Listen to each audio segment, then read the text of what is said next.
You ever wanted to learn all of your scales on the guitar? You just feel so overwhelmed because there's so many combinations. You have an E that is here, but you have the same E here. So how do you figure out what best way to do your scales?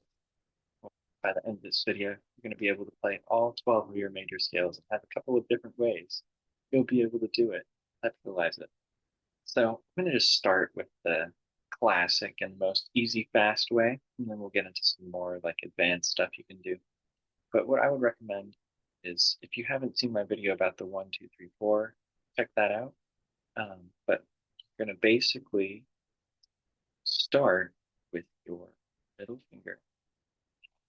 We're going to put it on the third fret. Make sure each finger is taking up one fret for this. So middle finger on the E string. Then you're going to go to your pinky finger on the same string. You're going to go to the next string, index finger, next finger, middle, pinky. Then you're going to move to the next string on your index finger. And ring finger, same string, pinky, same string, index. On the next string, middle on the same, pinky on the same string, and then middle finger, next string, pinky, same string, index on the high E string. So that's an easy way to do it. You can go up and down.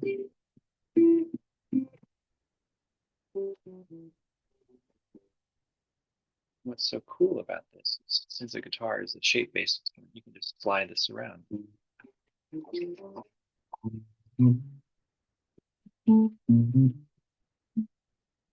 Just do it over and over again, up and down. The easy way to learn your 12-finger scales is just slide it around. Well, let's say you're up here, right?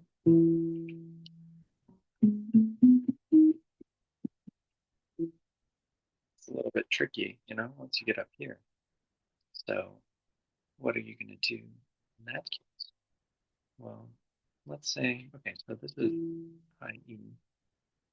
Before we go to open scale fingering, what you can do is, let's just say, you're on an E on the A string, and you can do this on any fret, so don't worry about note names right now, but you're on the A string.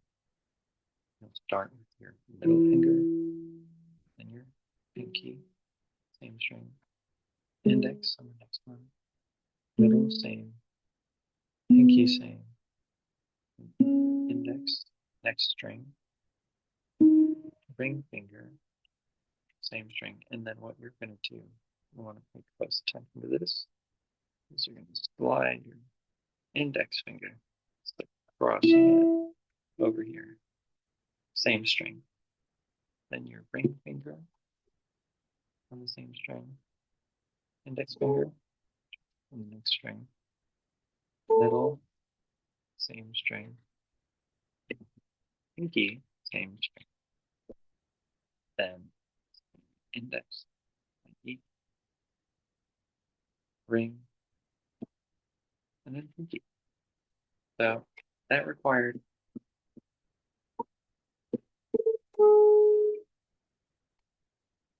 so then once you get to this part and you're going back down, you got to cross over your ring finger.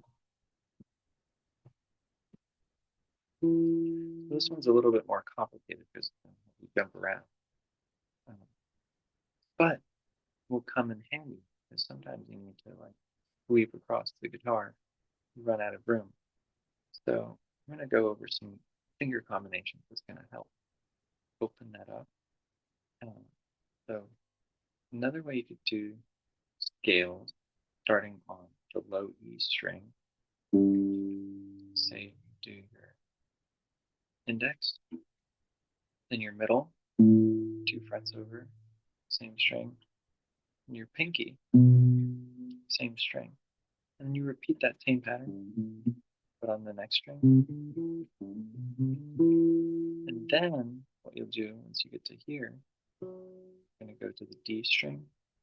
But this one, it's going to be a little gap. See how we're going here, here, and then you go in the gap. And then you go to your middle finger. And what you can do is you can start to get comfortable sliding around, because when you're in the heat of improvisation, you might not be in this finger position that's nice and comfortable with you. So you got to get comfortable trying things in different ways, because sometimes you'll get all turned around and taking a guitar solo and you won't have your hand in the perfect space. So you want to get comfortable. For example, you could play a whole scale on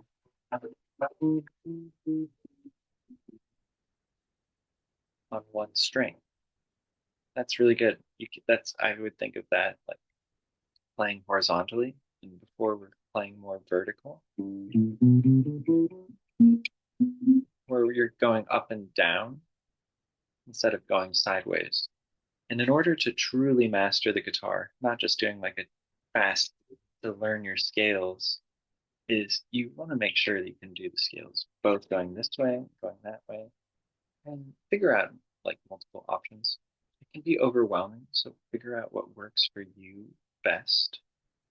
And as you get to like learning these scales by first, I would say just learning one shape and sliding around, then also eventually learn the open strings.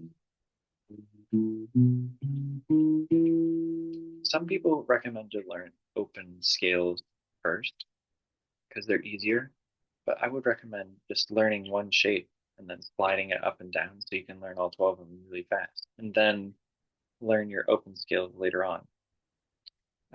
But both have value too. So if you found this video helpful, be sure to like and subscribe for more music tips.